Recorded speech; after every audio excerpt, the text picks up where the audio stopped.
In the last 7 decades, India has seen many prime ministers. Most of them were from the Congress party, particularly belonging to the Gandhi family, who had kept India under their clutches for close to half a century. Of all the Congress PMs, the worst India ever had was Indira Gandhi. Following the footsteps of her father, she weakened India through her wrong decisions, the brunt of which we still face today. She had attacked all institutions of our country, be it the legislature, judiciary, academia, or the media, during her tyrannical rule. And today, her grandchildren speak as if the Congress is a party of saints. Here are some of the things you should know about Indira Gandhi. Indira Gandhi's rise to power itself throws so many questions which remain unanswered till today. When the then PM Lal Bahadur Shastri was mysteriously found dead in Tashkent, no post-mortem was conducted on his body despite his family requesting the Indian government. While there have been conspiracy theories about the CIA and KGB being behind Shastri's death, neither the US nor the USSR derived any tangible benefit out of it.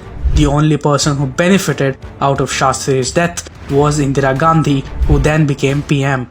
Did Shastri die a natural death? Was he killed by an outsider or an insider? We don't know.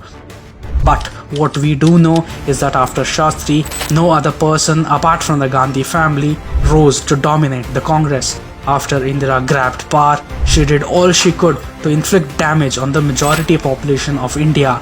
In November 1966, Indira Gandhi opened fire on Hindu sadhus sitting outside Parliament who had marched towards Delhi with the demand of banning cow slaughter in India.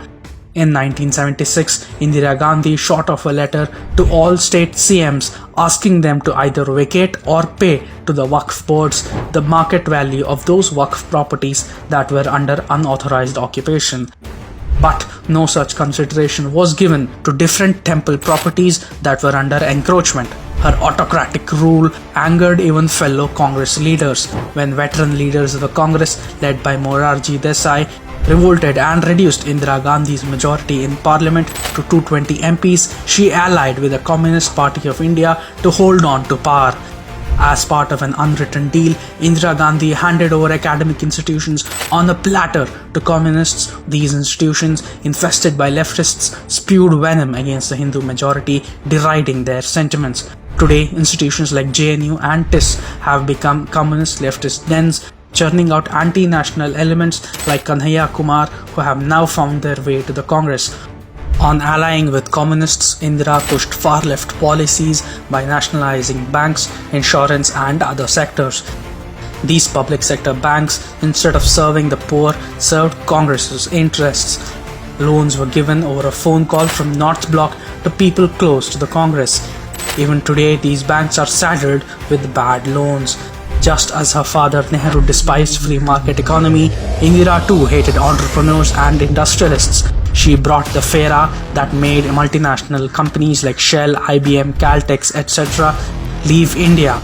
She crippled the private sector, killing any form of meaningful economic or entrepreneurial activity. As jobs decreased and communists flourished, Naxalism emerged, as a result of which development took a backseat in states like Bengal, Bihar, Jharkhand, Chhattisgarh, etc. On emergency, the less said, the better. Parliamentary procedures were bulldozed. Judiciary was overruled. Press was attacked. Thousands were jailed and civil liberties of the public were suspended.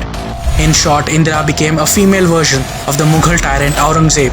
It was during this time that Indira Gandhi inserted the term secular in the preamble to appease minorities. Many other provisions of the constitution were tampered that provided discretionary powers to the PM. She usurped all powers to herself only to deteriorate the internal security of the country further. If Nehru messed up with the Kashmir situation when he was PM, his daughter worsened it further by agreeing to the LOC. It was Indira Gandhi who nurtured Jarnail Singh Bhindranwale in order to counter the growing influence of Akali Dal in Punjab. Her attempt to split the Hindu-Sikh unity in Punjab was taken advantage of by Pakistan, which funded Bhindranwale-led Khalistani separatism. If one digs deeper, it becomes clear that most of the problems that India faces today is because of Indira Gandhi. From killing economy to killing institutions and people, Indira served a death blow to Indian democracy.